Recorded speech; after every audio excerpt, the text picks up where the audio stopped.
सबसे पहले अपने शिव गुरु के चरणों के प्रणाम, मैया भवानी के चरणों के प्रणाम, स्वर्गीय हरिंदर भैया के चरणों के प्रणाम, स्वर्गीय शक्ति स्वरूपा नीलम दीदी के चरणों के प्रणाम, समस्त गुरु भाई बहन के चरणों के प्रणाम। मेरा प्रणाम स्वीकार करिए, हे महादेव जी मेरा प्रणाम स्वीकार करिए। आए गुरु भाई बहन, बहुत ही ज्ञानवर्धक अद्भुत कथा लेके आई बनी। एक कथा के सुनी, एगो ब्राह्मण आ एगो धोबी से जुड़ल कथा बा। आई एक कथा में बहुत कुछ सीखे के मिली, बहुत कुछ समझे के मिली। देखें भगवान हमनी के कैसे रक्षा करीने, कैसे सहारा करीने, एक कथा के माध्यम से सुने के समझे के मिली। ताई एक कथा के पूरा ध्यान से सुने। देखें गुरु भाई बहन, एगो नगर में एगो राजा रहले आ वो राज में एगो ब्राह्मण रहले। ब्राह्मण भगवान के भक्ति करस, पूजा पाठ करस, प्रतिदिन गंगा में स्नान करे जास, नदी में स्नान करके आऊ भगवान के पूजा करस, मंदिर जास। प्रतिदिन के उनकर काम रहे, प्रतिदिन उन नदी में जास, नदी में ही उनकर स्नान होके। अब देखिए एक दिन के बात हो कि नदी में स्नान करे जब पंडित जी गई बड़े, तो वही नदी में वो जो राजा रहले वहाँ के, वो राजा के एगो धोबी रहले। वो धोबी राजघराना के कपड़ा धोवस। अब वो धोबी के भी प्रतिदिन उहे काम रहे, वो राजघराना के कपड़ा ले जाके प्रतिदिन नदी में धोवस। आई पंडित जी भी प्रतिदिन नदी में स्नान करे जास। अब देखिए एक दिन के बात हो कि पंडित जी स्नान करे गई बड़े। स्नान जब जाके करत रहे तब तक धोबी वहाँ पहुँच गए। अब धोबी वही घाट पर जहाँ पंडित जी स्नान करत रहले, वही घाट पर धोबी जाके कपड़ा धोए लगले। कपड़ा जब धोए लगले तब पटहा पर जब कपड़ा पीटे लगले, तो कपड़ा के छीटा जौन रहे तो जाके पंडित जी के ऊपर, वो कपड़ा के जितना भी गंदा रहे सब छीटा जाके पंडित जी के ऊपर पड़त रहे। लेकिन पंडित जी कुछ न कहस, सीधे स्नान करस। आई धोबी अपन कपड़ा धोए के काम करस। अब पंडित जी के स्नान तक खत्म हो गए। स्नान जब खत्म हो गए तब पंडित जी वही नदी में जल उठा के सूरज भगवान के जल चढ़ावे लगले। काहे कि पहले जब लोग नदी में स्नान करे जात रहो तो नदी में स्नान करके नदी में अपना अजूरी में जल भर के प्रेम से श्रद्धा से सूरज भगवान के जल अर्पित करत रहो। तो पंडित जी अपना अजूरी में जल भर के सूरज भगवान के जल देवे लगले। ओम सूर्य देवाय नमः, ओम सूर्य देवाय नमः, ओम सूर्य देवाय नमः करे लगले। अब ये धोबी जो रहले, जब पंडित जी जल देते रहले तो ओहू समय में ये ना मानस, अपन कपड़ा के पीटल।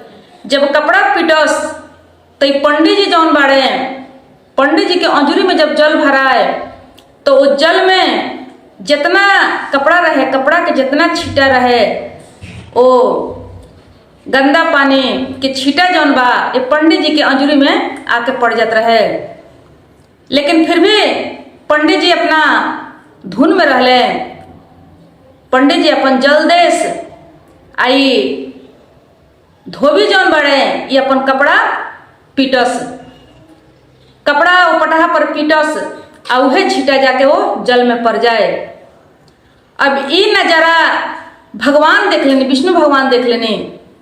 विष्णु भगवान जब देख लेनी तब विष्णु भगवान बड़ा क्रोधित भईनी वो धोबी पर।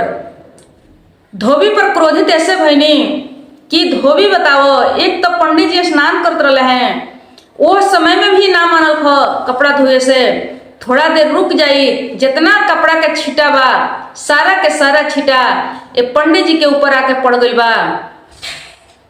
ओकरा बाद में जब ये जल दे रहल बड़े भगवान के, ओहू समय में धोबी नहीं थे मानत। ये जितना कपड़ा के गंदा बा छीटा बा, देखी दीदी कपड़ा के छाड़ी कपड़ा के खुलवा कपड़ा के बहुत दोष होखेला। खुलवा कपड़ा के छीटा के या खुलवा कपड़ा के बहुत दोष होखेला। तो वही से भगवान कहतनी कि जितना कपड़ा के छीटा बा सारा छीटा ये पंडित जी के बदन पर तो परवे कैलक, आ दूसरे में पंडित जी के अंजुरी में जितना जल भरता रहे भगवान के जल अर्पित करता रहे, और वहू जल में ये सारा कपड़ा के छाड़ी कपड़ा के सब छिटाया के पड़ रहल बा। अब धोबी पर बहुत भगवान गुस्सा भइनी कि कम से कम थोड़ा देर तो रुक जाए के चाहिए, ओकरा तो लौक रहल बा कि पंडित जी पूजा करतनी। लेकिन धोबी जौन रहले तो राजा के धोबी रहले, उनका बहुत अहंकार रहे, गुमान रहे। काहे कि राजा के कौन बड़का बड़का नेता हाकिम हुकुम के धोबी होके, हजाम होके, पंडित होके ओकरा बहुत गुमान होखेला कि हम तो राजा के आदमी हई, हम तो मंत्री के हई, हम तो कोनो नेता के हई। हजाम ब्राह्मण चाहे धोबी जे कुछ भी होला ओकरा बहुत गुमान होखेला, घमंड होखेला। अभी धोबी के घमंड देख के, एक धोबी के व्यवहार देख के भगवान विष्णु जी अपना सुदर्शन चक्र से कहनी कि तू जा गंगा में चल जा। और गंगा में देखियो एगो धोबी कपड़ा धोता आ एगो पंडित भगवान के जल अर्पित करता रहे, और धोबी मानत नहीं थे, जितना कपड़ा धोता सबके छीटा वो पंडित जी के जल में आके पड़ता। वो दुष्ट धोबी के तू जा गर्दन उड़ा के लेके आओ। भगवान कहनी कि भगवान की पूजा में भी थोड़ा देर रुकत नहीं थे। अब सुदर्शन चक्र के अपना बैठाओ तनी कि तू जा धोबी के तू सर लेके आवो। अब सुदर्शन चक्र बा से वहां से चलल बड़े, जब चलल बड़े आई बड़े तो जब नदी में आके पहुंचता रहे तब तक उस समय में पंडित जी के पूजा जौन रहे समाप्त हो चुका रहे। अब पंडित जी के पूजा समाप्त भइला के बाद पंडित जी जब तक पूजा कैले तब तक कोनो सवाल ना उठौले, लेकिन जब पूजा खत्म हो गई तो वो धोबी से झगड़ा करे लगले। धोबी से झगड़ा करे लगले, कहे लगले कि तू हमार पूजा भंग कैले बड़ो, तोहर जितना कपड़ा के छाड़ी गंदा पानी बा सब हमरा अजुरी में आके पड़ल बा, उहे पानी से हम भगवान के जल चढ़ौले बानी। पूरा हमर बदन पर तोहरा छाड़ी कपड़ा के छीटा पड़ल बा। अब ई धोबी जौन बड़े ई लगले कहे कि रउआ जब इतने डर रहो तो रउआ ई घाट छोड़ के दोसर घाट पर काहे ना चल गई हो, रउआ रुक काहे ना गई हो। पंडित कहस कि तू काहे ना रुकल हो, तू देखला हो कि हम पूजा करतनी तो तू काहे ना रुकल हो। अब बात में बात बहुत ज्यादा बढ़ चुका रहे, बहुत एकदम वहाँ समझी कि घमसान जैसे युद्ध होला वैसे ही दोनों जन में पंडित जी में आई धोबी में एकदम भयंकर युद्ध होत रहे।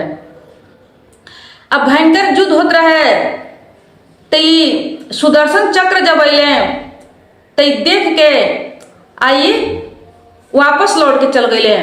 जब वापस गए तो भगवान के पास जाके पहुँचले तो भगवान कहनी कि तू खाली काहे अल हो, तहरा के तो हम भेजले रहनी हो कि धोबी के गर्दन उड़ा के लेके आवे के, काहे कि बड़ा दुष्ट नलायक धोबी बा।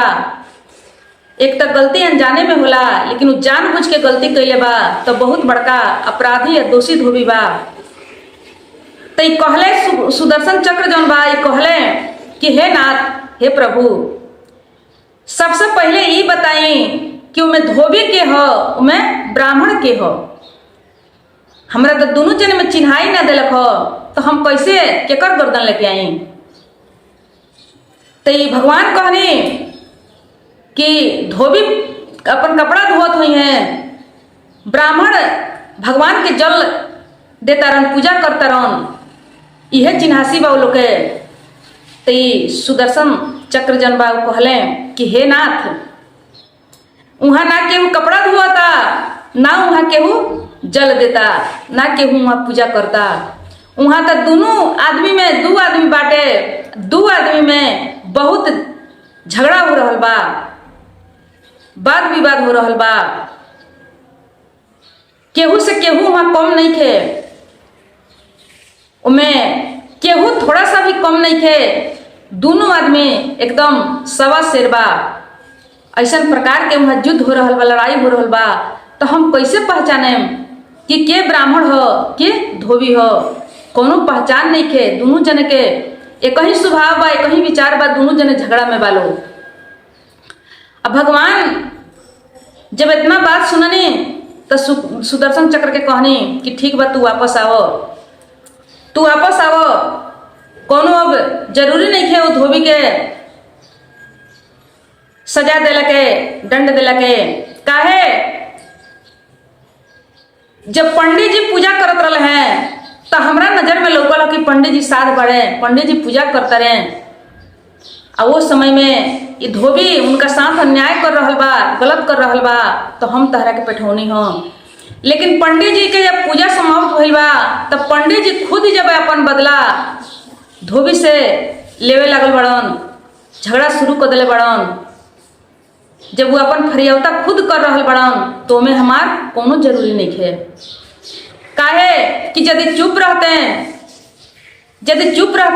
तो हमार फर्ज रल, हमार काम रल कि एगो भक्त के, एगो सीधा साधा निर्छली आदमी के, भगवान के भक्ति करे वाला के बचावे के हमार काम बा। यदि ओकरा साथ कोई अन्याय करता, गलत कर रहल बा और चुप बा, उ सहन कर रहल बा, ओकरा में सहनशीलता बा, धैर्य बा, तो वहाँ हमार काम बा ओकरा के रक्षा करे के, ओकरा के बचावे के। आ जे आपन फरियवता अपने करता तो वहाँ हमार कोनो जरूरी नहीं है। देखिए गुरु भाई बहन, भगवान कहतनी कि जे आपन बदला अपने लेता, अपन होशियारी अपने करता, तो में हमार कोनो जरूरी नहीं है। तो देखिए पंडित जी भगवान के भक्त रहले, लेकिन सहनशीलता ना रहे, धैर्य ना रहे उनका में। जब पूजा कर ले तो उनका चुपचाप वापस चल जाए के चाहिए। गलती कैले बा धोबी, अन्याय कैले बा तो ओकर दंड भगवान जरूर दी हैं।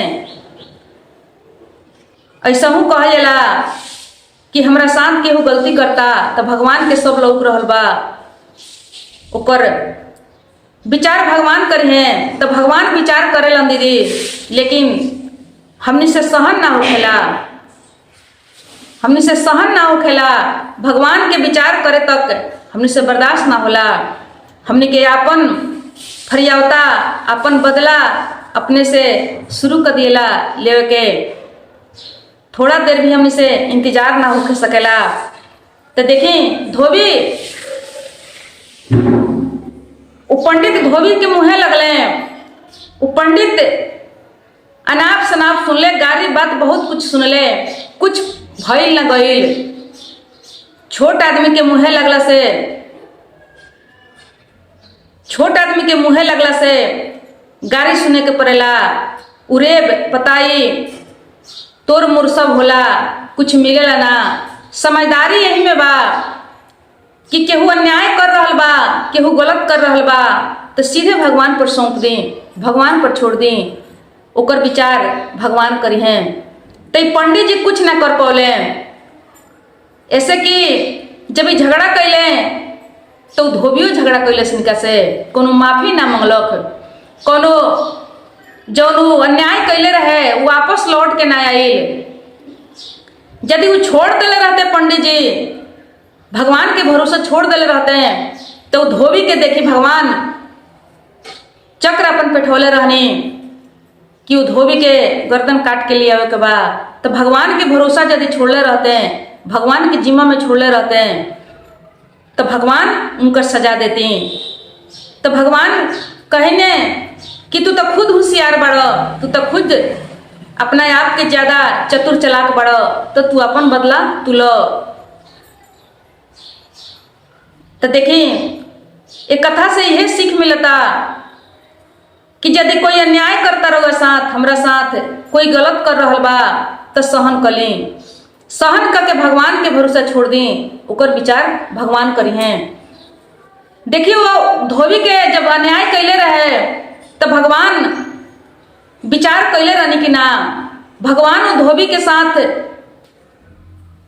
का करे के परी ना करे के परी डिसीजन ले ले रहनी कि ना, निर्णय कैले रहनी कि ना, जरूर कैले रहनी। काहे कि भगवान के सब लौक रहल बा, भगवान देखत तनी कि के साध बा, के चोर बा, के बेईमान बा, के अहंकारी बा, के घमंडी बा, केकरा में सहनशीलता बा, केकरा में सहनशीलता नइखे। भगवान विचार करीने, भगवान देखी, भगवान यदि विचार ना करती, भगवान न्याय अन्याय ना देखती तो तुरंत तो धोबी खातिर अपन सुदर्शन चक्र जनबा ना पेठौले रहती। लेकिन भगवान के न्याय होखे से पहले ये पंडित जी अपन फरियावता अपने शुरू कर दिले, अपन बदला अपने शुरू कर दिले। लेकिन कुछ भइल ना। तो ठीक वही तरह हमने के साथ यदि कोई अन्याय करता, कोई गलत कर रहल बा तो रउआ हम फरिया के का करेम, गारी देम तो गारी सुनेम, मार करेम तो मार खाएम, चोट लगी घाव होई, केस होई, थाना होई, जेल होई, रउओ होई, हमरो होई, दोनों आदमी के होई, दोनों झगड़िया के सजा होई। लेकिन भगवान के भरोसे छोड़ेम तो केवल अन्याय करे वाला के होई।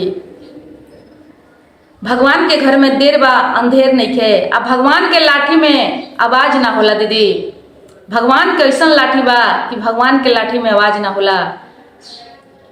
तो देखिए ये कथा से बहुत बढ़िया सीख बा कि केहू भी रउआ साथ अन्याय करता, गलत करता तो रउआ करे दी, रउआ अपना धर्म पर रही, राउर कुछ ना बिगड़े वाला बा।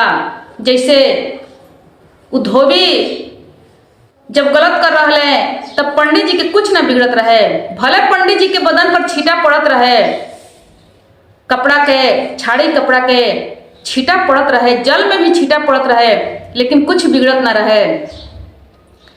कुछ उनका पर कोनो पाप दोष ना लागत रहे, काहे कि वो तो गलत दोसर केहू करत रहे। लेकिन पंडित जी के बर्दाश्त ना भइला के चलते सब कुछ खत्म हो गई, कुछ ना मिलल। तो वही से धर्म पर चले, सबसे बड़का धैर्य और सहनशीलता के जरूरी बा। सहनशीलता अपना में रही तो भगवान हमनी के न्याय जरूर दिलाए जब कोई गलत कर रहल बा हमनी के साथ में। तो चली इहे रहल आज के कथा। एक कथा से कुछ सीखी समझी। तब तक प्रणाम, नमस्कार, हर हर महादेव।